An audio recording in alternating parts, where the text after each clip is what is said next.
En esta oportunidad queremos continuar estudiando esta serie de estudios que hemos estado desarrollando a lo largo de todo este tiempo, que es el fruto del Espíritu. Y en esta oportunidad vamos a considerar el tema, el fruto del Espíritu es bondad. Ese es el tema que vamos a considerar en esta oportunidad. Y para eso vamos a leer la Biblia en Romanos capítulo 15, versículo 14. Este dice de la siguiente manera, Romanos capítulo 15, versículo 14 dice: pero estoy seguro de vosotros, hermanos míos, de que vosotros mismos estáis llenos de bondad, llenos de todo conocimiento, de tal manera que podéis amonestaros los unos a los otros. Amén. Si recordamos un poco, hemos estado hablando acerca del fruto del Espíritu, el cual aparece allá en Gálatas capítulo 5, versículos que van del 22 al 23. Y si recordamos, hemos dicho que el fruto del Espíritu se caracteriza por 9 virtudes que son amor, gozo, paz, paciencia, benignidad, bondad, fe, humildad y dominio propio. Y en esta oportunidad nos toca considerar el tema de la bondad. Y allá en Romanos 15:14, el apóstol Pablo aseguraba que los creyentes de la iglesia en Roma, ellos mismos estaban llenos de toda bondad. Así que ante esto podrían surgir al menos 2 preguntas, que son las que queremos responder a lo largo de este estudio. Y en primer lugar podríamos preguntarnos, ¿qué es la bondad? ¿Cómo podemos definir esta palabra a la luz de la Biblia? ¿Qué significa bondad? Y por otro lado, la segunda pregunta que queremos responder es, ¿qué diferencia hay entre la bondad y la benignidad? Porque si ustedes recordarán, la semana pasada estuvimos hablando acerca del tema de la benignidad, pero ¿qué diferencia hay entre ser benigno y ser bondadoso? ¿Es acaso lo mismo o hay alguna diferencia? Bueno, respondamos estas preguntas. Y en primer lugar, nos podríamos preguntar, ¿qué es la bondad? Bueno, realmente, si vamos al origen etimológico, es decir, a la raíz de donde proviene esta palabra en el latín, esta palabra deriva de una palabra compuesta que es bonitas. Es importante hacer notar que esta palabra que aparece aquí, bonitas, en latín, pero no tiene nada que ver con la palabra española que nosotros conocemos de bonito. Es una coincidencia. En latín, bonitas deriva de 2 palabras principales. La primera es bonus, que significa bueno, y la segunda es stat, que es cualidad. Así que si nos vamos al origen etimológico de la palabra en latín, la palabra bondad es una cualidad de bueno. Es decir, bondad es la cualidad de ser bueno. Si buscamos una definición más contemporánea, podemos ver que en los diccionarios dice que es la cualidad que refleja en la persona un gran interés y preocupación por el bienestar de los demás, que lo impulsa a ayudar al necesitado. Así que podemos notar que la bondad es esa cualidad que refleja una persona, que le hace sentir un gran interés y preocupación por los demás, y este interés y preocupación lo impulsa a ayudar al necesitado. Eso es bondad según la definición contemporánea. Así que aquí podemos entonces encontrar la diferencia entre ser benigno y ser bondadoso, porque son 2 palabras totalmente diferentes. En primer lugar, la benignidad, como vimos la última vez, es sinónimo de ser amable, de ser una persona buena en todas sus expresiones, una persona compasiva y misericordiosa. Pero la benignidad llega hasta ahí, en nuestro trato hacia los demás. Sin embargo, cuando esa compasión y misericordia nos impulsa a la acción, ahí la benignidad se convierte en bondad. Por tanto, podríamos decir que la bondad simple y sencillamente es la benignidad llevada a la acción, porque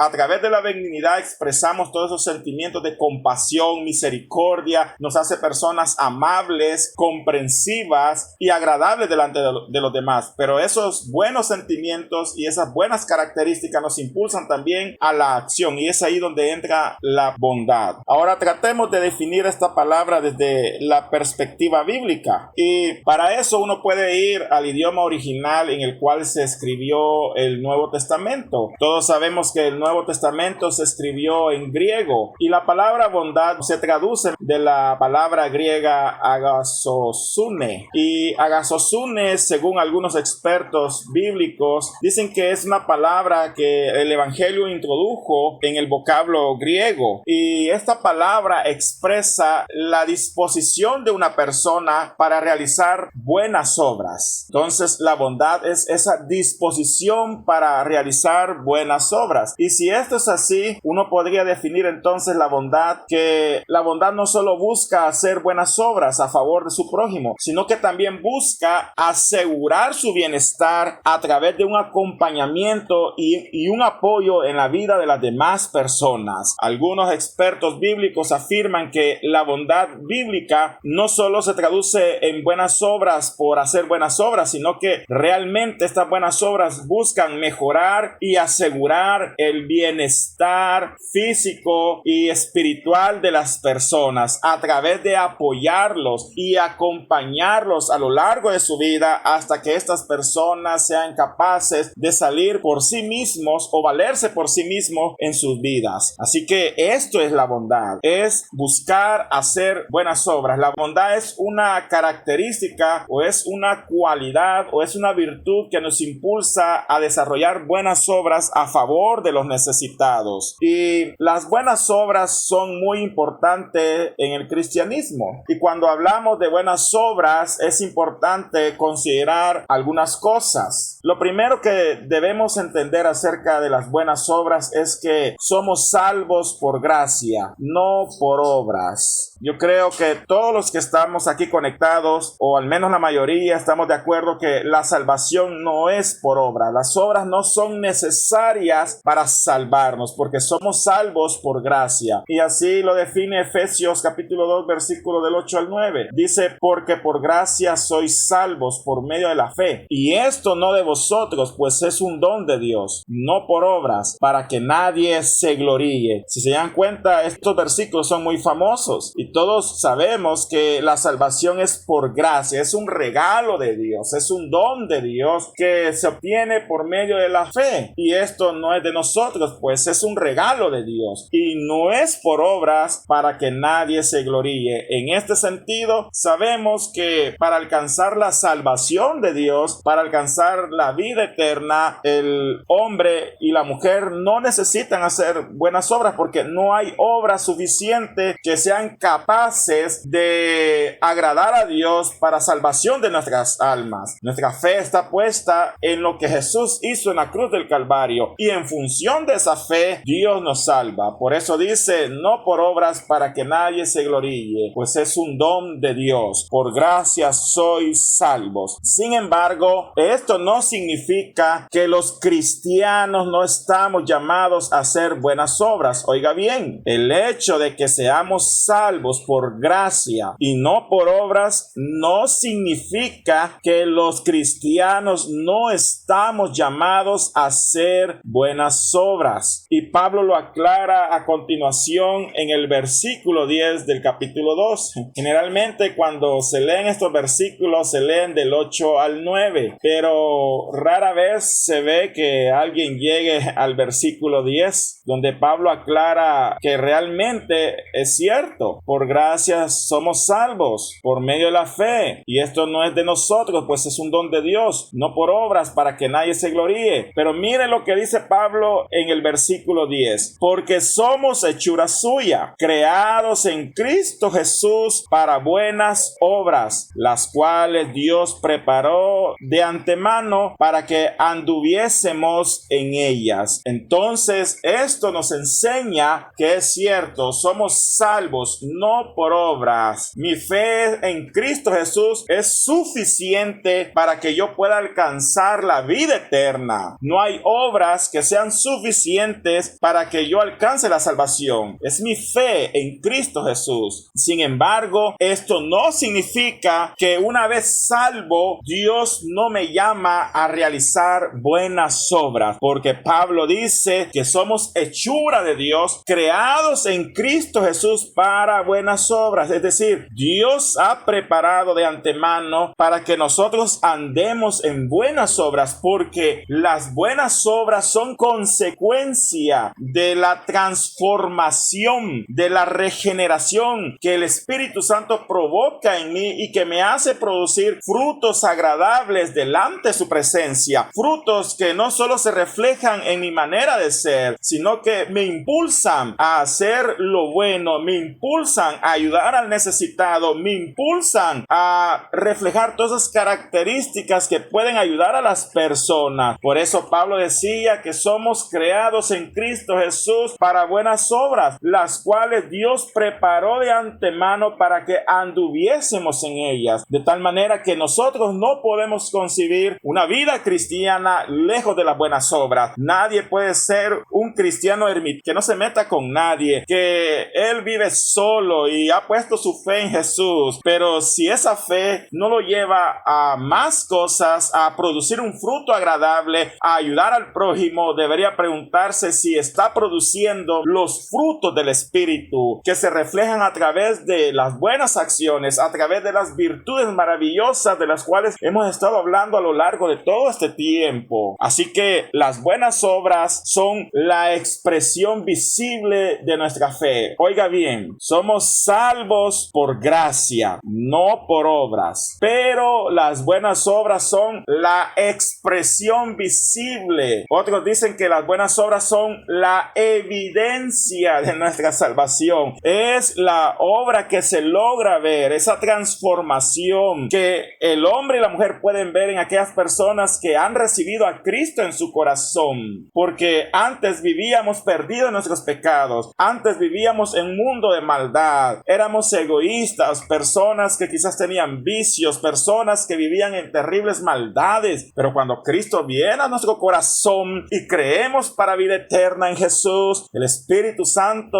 obra en nosotros una obra transformadora que cambia totalmente nuestra vida, que nos hace una nueva criatura, y esa transformación tiene que ser evidente a los ojos de las personas que nos conocen, de tal manera que las buenas obras lleguen a ser una expresión visible de nuestra fe. Y por eso Santiago capítulo 2 versículo 14 al 18 tocaba este tema de tal manera que uno, basado en este pensamiento, podría comprender lo que realmente Santiago estaba tratando de decir. Allá Santiago capítulo 2 versículo 14, del 14 al 18 dicen: hermanos míos, ¿de qué aprovechará si alguno dice que tiene fe y no tiene obras? ¿Podrá la fe salvarle? Y si un hermano o una hermana están desnudos y tienen necesidad del mantenimiento de cada día, y alguno de vosotros les dice: id en paz, calentaos y saciaos, pero no le dais las cosas que son necesarias para el cuerpo, ¿de qué aprovechará? Así también la fe, si no tiene obras, es muerta en sí misma. Pero alguno dirá: tú tienes fe, yo tengo obras, muéstrame tu fe sin tus obras, y yo te mostraré mi fe por mis obras.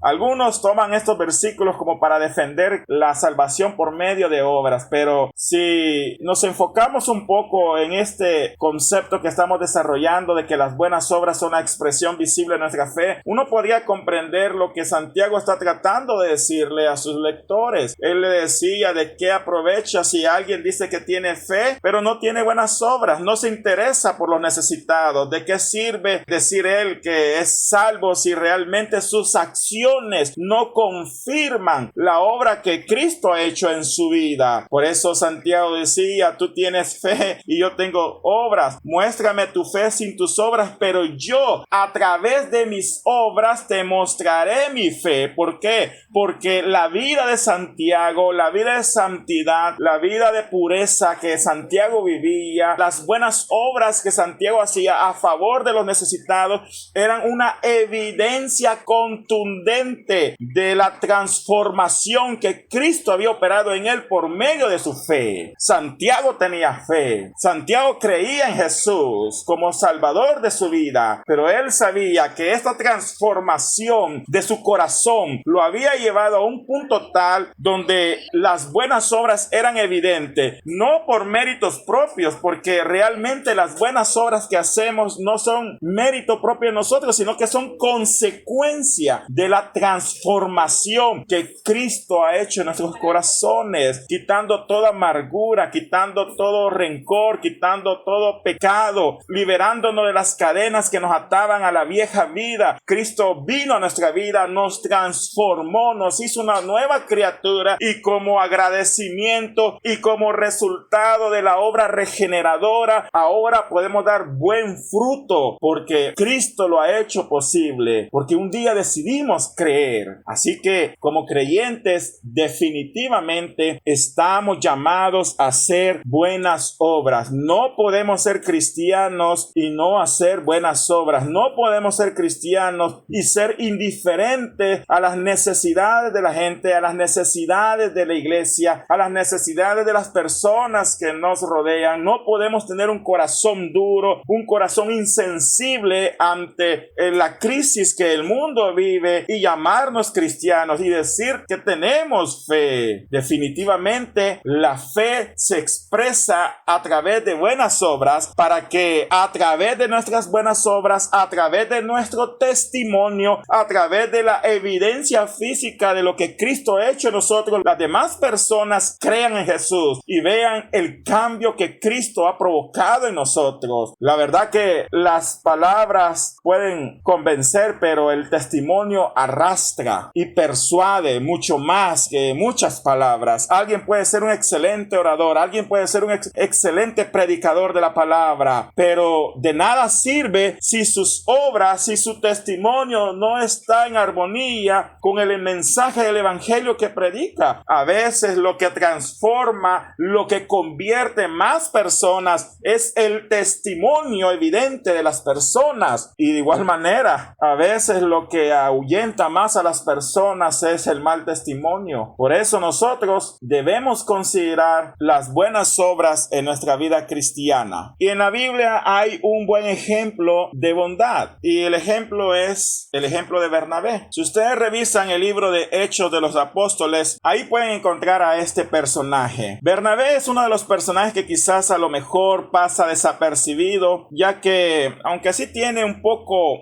de protagonismo, especialmente durante el primer viaje misionero de Pablo, pero no es, digamos, un protagonista principal en el libro de los Hechos como lo es el Espíritu Santo, o quizás algunos de los apóstoles del Cordero, o incluso el apóstol Pablo, que su vida se relata en mayor cantidad en ese libro. Pero ahí aparece un personaje que nos enseña mucho, y su nombre fue Bernabé. Hay un versículo que me llama la atención que describe la personalidad increíble de este hombre. Hechos capítulo 11 versículo 24. Mire lo que dice acerca de Bernabé. Dice: porque era varón bueno y lleno del Espíritu Santo y de fe. Mire qué forma más hermosa en la cual el Espíritu Santo describe a este hombre. Dice que era un varón bueno, es decir, estaba lleno de bondad y era lleno del Espíritu Santo y de fe. Ahora, ¿por qué la Biblia dice que Bernabé era un varón bueno? ¿En qué se reflejaba la bondad de este hombre? Bueno, veamos las evidencias de la bondad de Bernabé.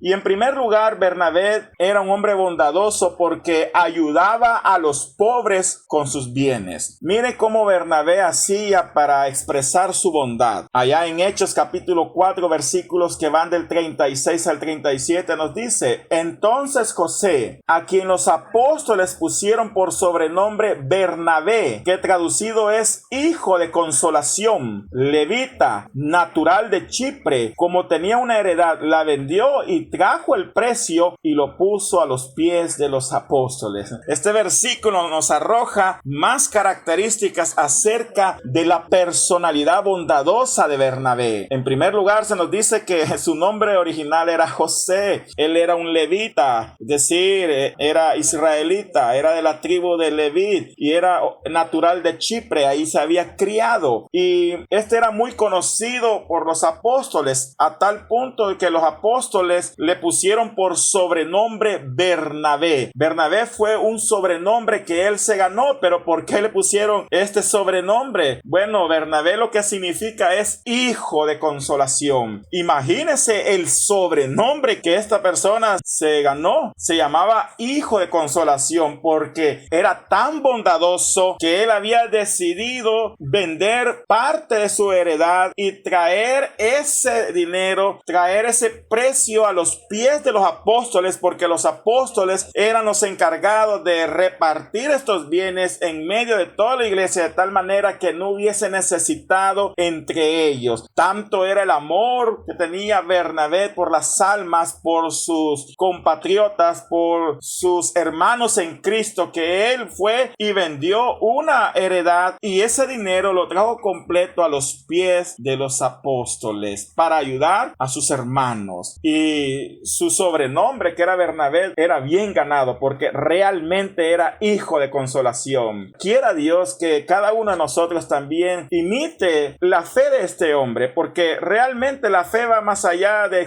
palabras, de decir sí, yo creo en Dios, de no meterse en problemas, sino que la fe debe expresarse a través de buenas acciones. Y Bernabé era así. Él no podía tolerar que en medio de la iglesia hubiese gente necesitada, gente que padecía hambre, gente que tenía necesidad. Él no lo podía soportar, de tal forma que fue y vendió su heredad. Una de las heredades que él tenía la vendió y trajo el precio de lo vendido a los pies de los apóstoles para que estos ayudaran a los pobres. Así que aquí podemos ver una evidencia más de la bondad de Bernabé. Pero la bondad de Bernabé no solo se reflejó ahí, sino que también su bondad se reflejó en que fue el hombre que ayudó al apóstol Pablo después de su conversión. La bondad no solo busca hacer buenas obras a personas al azar, digámoslo así, sino que también busca ayudar de manera específica a personas y darles un acompañamiento hasta que estos sean capaces de salir por sí mismos. Y Bernabé es un buen ejemplo de eso porque él ayudó al apóstol Pablo. Yo creo que todos hemos escuchado mucho acerca de la vida del apóstol Pablo, el gran apóstol Pablo que realizó 4 viajes misioneros, que escribió la mitad del Nuevo Testamento, el perito arquitecto de la iglesia, el hombre que puso los fundamentos para que se eligiera la oficialidad en ella, el hombre que habló de los dones del Espíritu Santo, del fruto del Espíritu Santo, de la armadura del cristiano y en fin, ¿qué otras cosas más no hizo este hombre? Es asombroso totalmente, pero qué increíble es saber que al principio no fue así, que al principio fue una persona que se convirtió a Cristo y que necesitaba que alguien, una mano amiga, llegase y le ayudare en sus primeros días como cristiano, porque el problema de Pablo, que antes se llamaba Saulo, es que cuando él se convirtió al cristianismo, ningún cristiano quería estar cerca de él. ¿Por qué? Porque le temían. Todos le tenían miedo a Pablo porque sabían que era Saulo de Tarso y Saulo de Tarso perseguía a la iglesia. Él decía que respiraba amenazas de muerte en contra de los cristianos. Él había pedido cartas a los sacerdotes, los principales sacerdotes en Jerusalén, para ir y capturar en Damasco y fuera de sus fronteras a los cristianos, los torturaba y los obligaba, dice, a maldecir el nombre de Jesús, porque él creía que era su deber como fariseo. En su celo equivocado por Dios, lo impulsó a hacer todas estas cosas malas. Pero un día, como todos sabemos, Cristo se le apareció en el camino. Hubo una luz tremenda que lo dejó ciego, lo botó a tierra y le dijo: Saulo, Saulo, Saulo, ¿por qué me persigues? Dura cosa te es dar cosas contra el aguijón. A partir de ese momento el corazón de Pablo se quebrantó y a partir de ahí él se convirtió al evangelio. Pero el problema fue que cuando se convirtió al evangelio y él fue y buscó a la iglesia del Señor para unirse con ellos, la iglesia le huía. Era obvio, días antes había estado persiguiendo y tratando de dar muerte a muchos creyentes y ahora de la nada había aparecido supuestamente convertido, pero era cierto, estaba convertido, pero nadie le tomaba en serio, todos le tenían miedo. Pero hubo un hombre que expresó su gran bondad, expresó su sincera ayuda, trayéndolo delante delante de los apóstoles y guiándolo durante sus primeros días como cristiano. Y esto lo podemos ver en primer lugar en Hechos 9:27. Ahí se nos dice: entonces Bernabé, tomándole, lo trajo a los apóstoles y les contó cómo Saulo había visto en el camino al Señor, el cual le había hablado, y cómo en Damasco había hablado valerosamente en el nombre de Jesús. Fue Bernabé el que tomó a Pablo en su bondad y lo llevó delante de los apóstoles para recomendarlo y para que la iglesia dejara de tenerle miedo. Más adelante, allá en Hechos capítulo 13, versículo del 1 al 3, vemos que Bernabé siempre acompañó a Pablo. Durante los primeros días de su cristianismo, Pablo y Bernabé estuvieron juntos,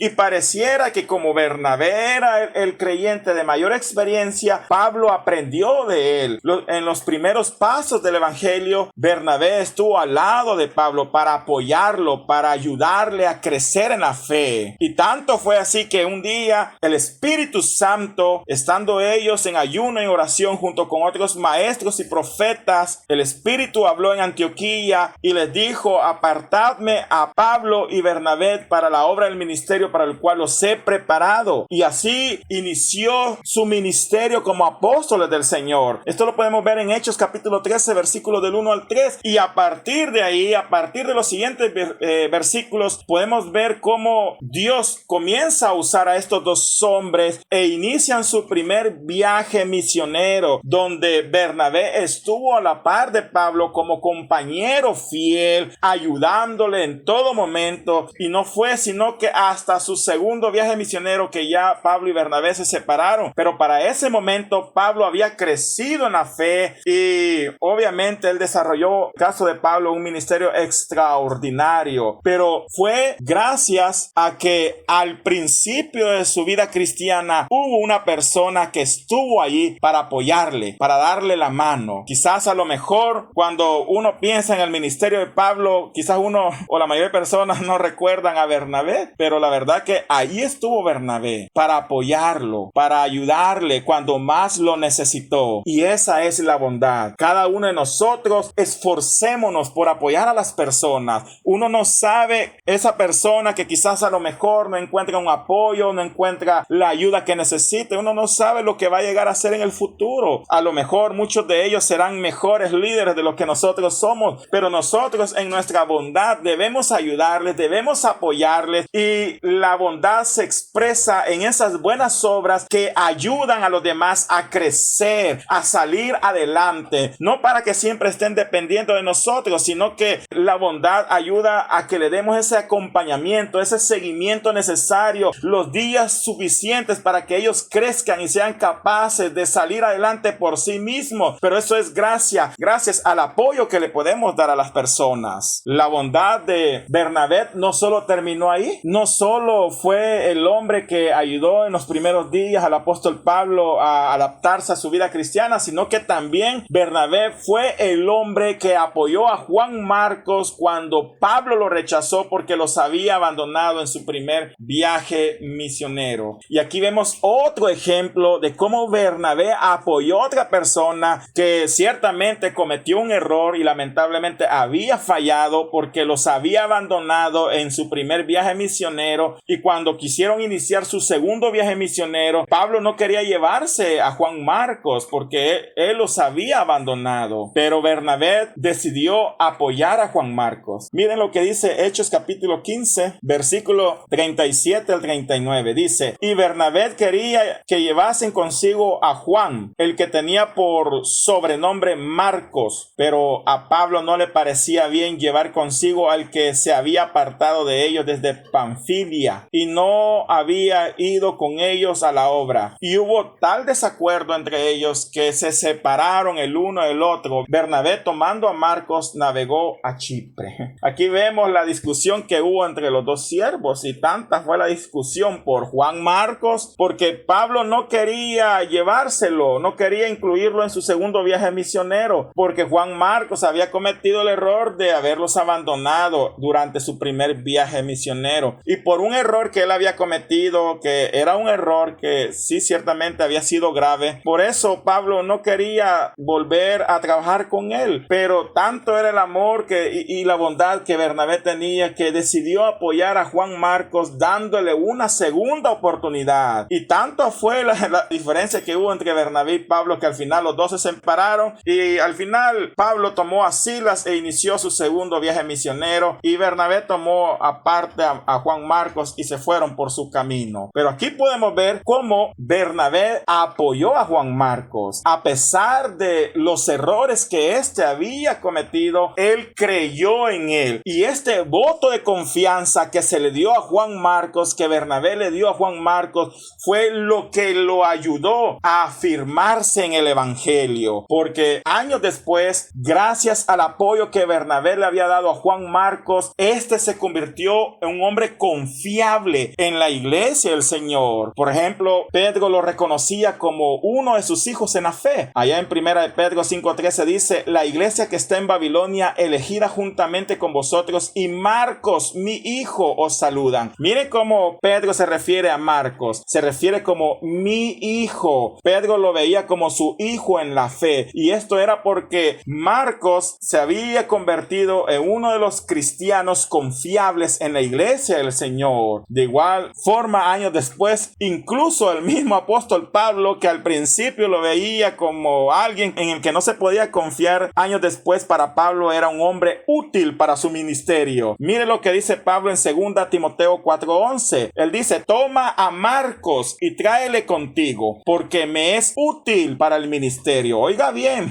para Pablo, años después que él no quiso llevárselo en su segundo viaje misionero porque los había abandonado y no era una persona en la que se podía confiar, pero años después Pablo le decía a Timoteo: tráeme a Marcos porque me es útil para el ministerio. Y no solo eso, sino que Juan Marcos también fue el autor de uno de los 4 evangelios. Hoy tenemos 4 evangelios en la Biblia: Mateo, Marcos, Lucas y Juan. El evangelio según Marcos lleva el nombre de su autor, que fue Marcos, el cual lo escribió con ayuda del apóstol Pedro, o confirmando el testimonio del apóstol Pedro. Pero imagínense todo lo que este hombre hizo. Pero ¿todo por qué? Porque hubo una persona que lo apoyó después que cometió un terrible error. Porque muchos quizás pudieron haberlo desechado. Muchos quizás lo hubieran juzgado y hubieran visto solo el error, y era un error grave porque los había abandonado, les había quedado mal. Pero imagínense hasta dónde llega la expresión de la bondad, que Bernabé lo tomó consigo, creyó en él, le dio el voto de confianza, lo guió y lo direccionó en el camino de Dios, de tal manera que al final llegó a ser un hombre de Dios que escribió uno de los 4 evangelios, que llegó a ser reconocido como hijo en la fe del apóstol Pedro y que llegó a ser útil para el ministerio del apóstol Pablo. Esto hace la bondad. Así que definitivamente nosotros necesitamos expresar esa bondad hacia los demás. Pero hay algo importante en cuanto a expresar la bondad, porque también la bondad o las buenas obras deben ser expresadas, pero teniendo en cuenta que debemos tener mucha sabiduría para llevarlas a cabo. Las buenas obras se deben realizar, pero deben ser hechas con sabiduría, porque como lo vamos a ver más adelante, no es que vamos a hacer buenas obras al azar o a cualquier persona, y ya lo vamos a ver, sino que debemos tener el conocimiento de Dios, la sabiduría de Dios, la guianza del Espíritu Santo para que éstas sean efectivas. Por eso en el versículo que leímos al principio, Romanos 15:14, dice: por mi parte, hermanos míos, estoy seguro de que ustedes mismos rebosan de bondad, abundan en conocimiento y están capacitados para instruirse unos a otros. Aquí el apóstol Pablo combina la bondad con la abundancia de conocimiento y la capacitación que ellos tenían para instruirse los unos a los otros, lo cual nos sugiere que al momento de realizar las buenas obras, estas buenas obras también deben abundar en conocimiento y sabiduría de parte de Dios, para que éstas sean hechas de acuerdo a la voluntad de Dios, no al azar. ¿Y por qué dice la Biblia que debemos tener conocimiento o debemos tener sabiduría para hacer buenas obras? Bueno, la Biblia nos exhorta a discernir cómo haremos las buenas obras, y esto es así porque, si bien es cierto, la Biblia nos exhorta a manifestar nuestras obras de bondad, nuestras obras de justicia, pero debemos tener cuidado que en nuestra buena voluntad no vayamos a terminar siendo estafados por otras personas. Porque lamentablemente a veces en la iglesia, incluso en la iglesia, podemos llegar a ser víctimas de personas inescrupulosas que abusan de nuestra bondad y podamos terminar siendo estafados. Allá en 1 Corintios capítulo 6 versículo 8, el apóstol Pablo amonestaba a los corintios porque aún en medio de ellos habían cometido agravio, habían cometido faltas,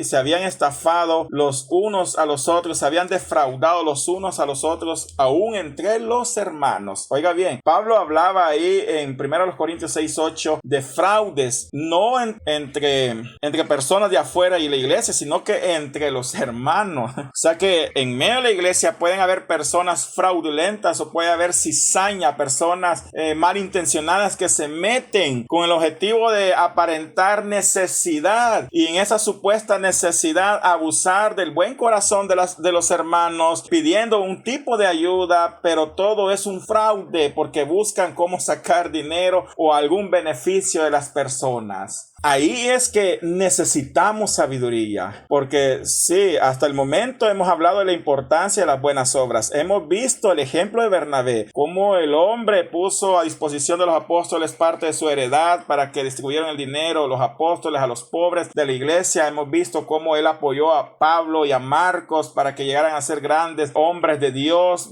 Vemos cómo este hombre era bueno en todos los aspectos, pero eso no significa que vayamos a hacer buenas obras a diestra y siniestra al azar, sino que realmente Dios quiere que también tengamos sabiduría al momento de hacer las buenas obras, porque no es a cualquier persona también la que debamos hacer buenas obras y debemos cuidarnos de no ser objeto de algún fraude. Aún las escrituras nos dicen que debemos discernir a quién le vamos a imponer las manos. Y oiga este versículo como dice: no impongas con ligereza las manos a ninguno, ni participes en pecados ajenos, consérvate puro. Esto está en 1 Timoteo 5:22. Quiere decir que hay que evaluar, hay que pedir dirección a Dios, porque aunque parezcan buenas las cosas, pero podría ser que no es la voluntad de Dios que lo hagamos. De ahí viene el otro punto importante, y es que para hacer las buenas obras a favor de los demás necesitamos la dirección del Espíritu Santo. Porque aunque parezca contradictorio, aunque parece raro, pero aunque las cosas aparentemente sean buenas, nuestras intenciones sean buenas y lo que vamos a hacer sea bueno, pero quién sabe que no sea la voluntad de Dios que las hagamos. Puede ser que Él tenga otros planes y parte de su plan no está que nosotros hagamos esas buenas obras. Mire lo que dice Hechos capítulo 16, versículo de 6 al 10. Dice: y atravesando Frigia y la provincia de Galacia les fue prohibido por el Espíritu Santo hablar la palabra en Asia. Oiga bien lo que dice. Este es Pablo en uno de sus viajes misioneros. Él iba atravesando por Frigia y la provincia de Galacia. ¿Y por qué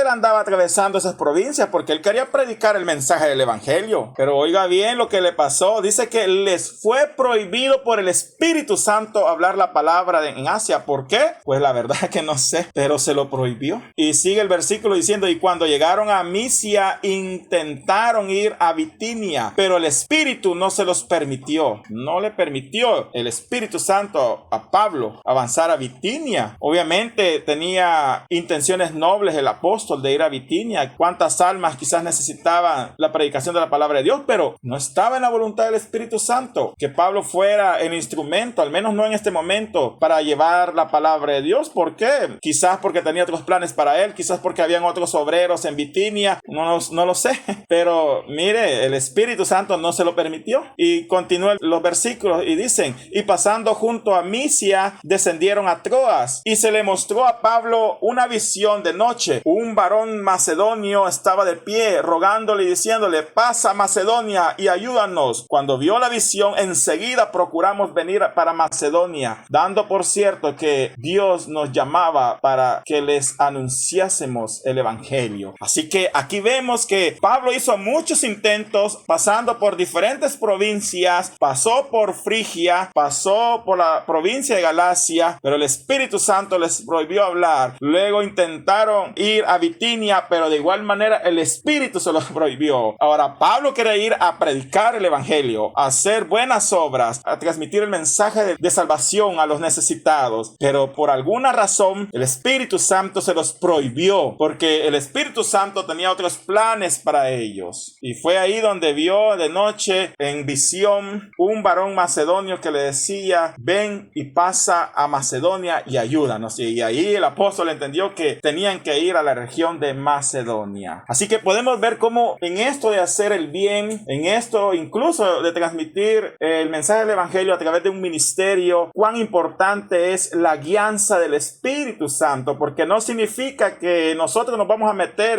en mil y un proyectos y que aquí, que después me llaman para allá, después me ven en otra cosa, después me involucro en otra y después en otra, y al final de tantas cosas en las que estoy involucrado no hago nada, sino que mejor permitamos que sea el Espíritu Santo el que nos guíe, el Espíritu Santo que nos muestre qué es lo que Él desea que hagamos, que nos dé sabiduría para poder ayudar a las personas, para poder ver ese potencial que las personas necesitan, para ser esas personas que estén ahí justo cuando alguien lo necesite, como lo hizo Bernabé con Pablo, como lo hizo Bernabé con Juan Marcos, que seamos esas personas que el Espíritu Santo pueda ayudar y tengamos sabiduría para discernir de aquellas personas a las cuales no les tenemos que ayudar porque quizás solo buscan defraudarnos, solo buscan estafarnos o robarnos el dinero, contándonos historias tristes, abusando de nuestra piedad, abusando de nuestro buen corazón. Hay que tener cuidado, hay que pedirle dirección y sabiduría al Espíritu Santo para no caer en manos de estas personas que son estafadores. Y también hay que entender que no a todas las personas se les va a poder ayudar, porque incluso aunque tratemos de ayudar a algunas personas, hay que pedirle dirección a Dios para saber si vale la pena continuar apoyándolos o simple y sencillamente por su dureza de corazón ellos ya van encaminados a su propio fin. Y esto es duro decirlo, pero la verdad que así es. Mire lo que dice 1 Samuel 16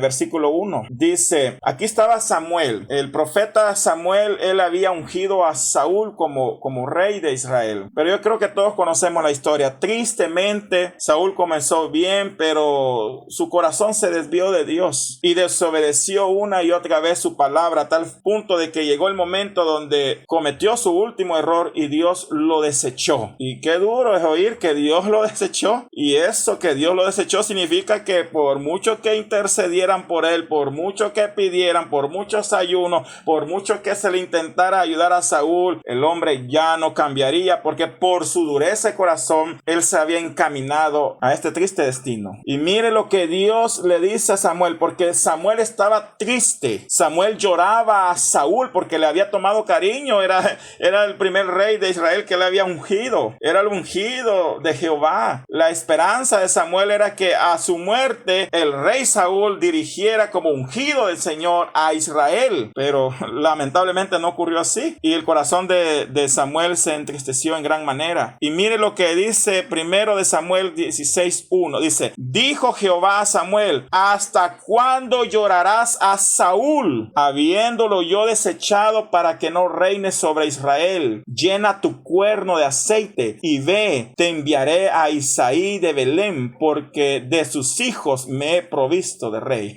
Son palabras duras, pero ahí están en la Biblia. Dios regañó al profeta Samuel y le dijo: ¿hasta cuándo llorarás a Saúl? Ya basta de Saúl.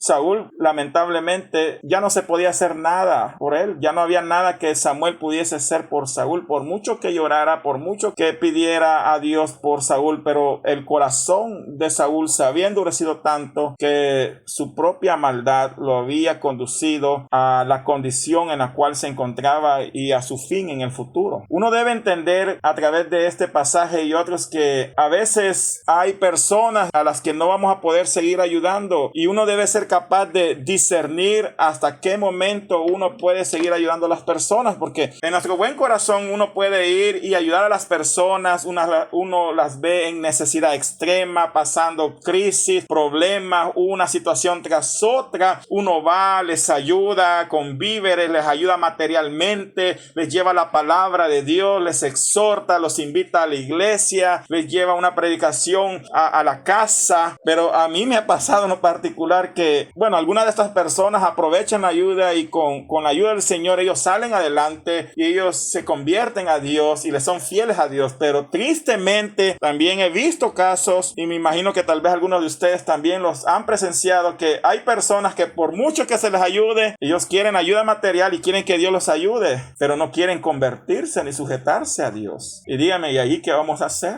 Personas que están conscientes de su necesidad, están conscientes de la situación terrible que viven, y uno les habla y ellos aceptan y ven la necesidad en la que están y aceptan la ayuda material que uno les puede dar, pero cuando uno les hace la invitación a Cristo, ellos no quieren saber absolutamente nada de Dios. Y en algunos casos es un poco difícil quizás al principio ganarlos a Cristo, y ahí la paciencia de uno para seguirlos apoyando, y algunas de esas personas llegan a creer en el futuro en Cristo Jesús, pero hay otras que cierran totalmente su corazón, e incluso aunque uno les haga la invitación a ir a una iglesia, a ir a escuchar palabra de Dios, a alguna reunión en las casas o en cualquier otro lugar, pero ellos rehúsan esa invitación, porque como les dije, su corazón se ha endurecido, su corazón no arrepentido los endurece tanto que rechazan la ayuda de Dios, y como Saúl, lamentablemente solo les queda esperar que los días pasen y su situación se dificulte, porque solo Dios sabe por qué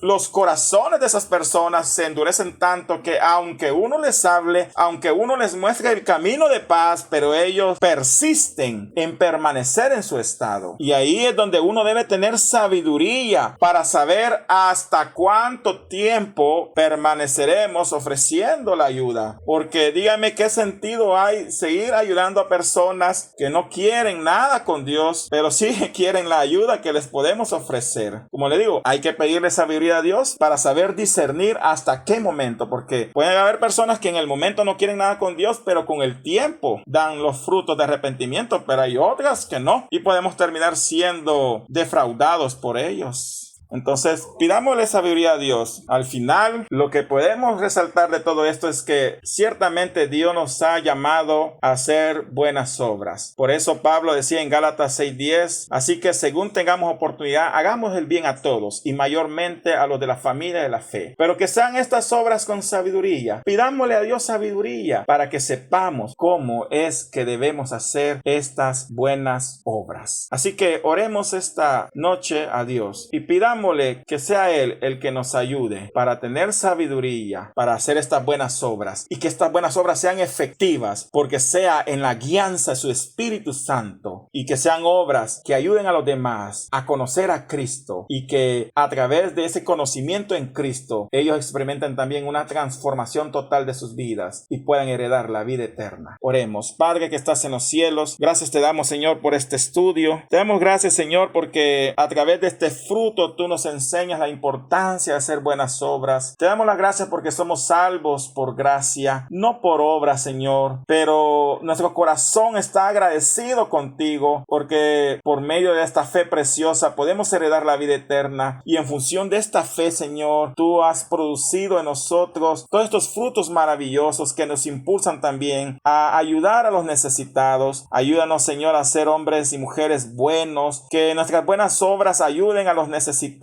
pero sobre todo danos sabiduría, entendimiento y la guianza de tu Espíritu Santo para que todas estas cosas las podamos hacer conforme a tu voluntad, y en función de eso podamos ser efectivos, Padre Celestial, para que podamos llevar a muchos otros más el nombre de tu Hijo Jesucristo, y a través de este nombre puedan ser salvos, Señor. En el nombre de Jesús te damos las gracias por las personas que se conectaron en esta noche, por aquellos que nos están viendo y nos verán también a través de Facebook, Señor. En el nombre de Jesús te lo pedimos todo. Gracias, Señor. Amén y amén.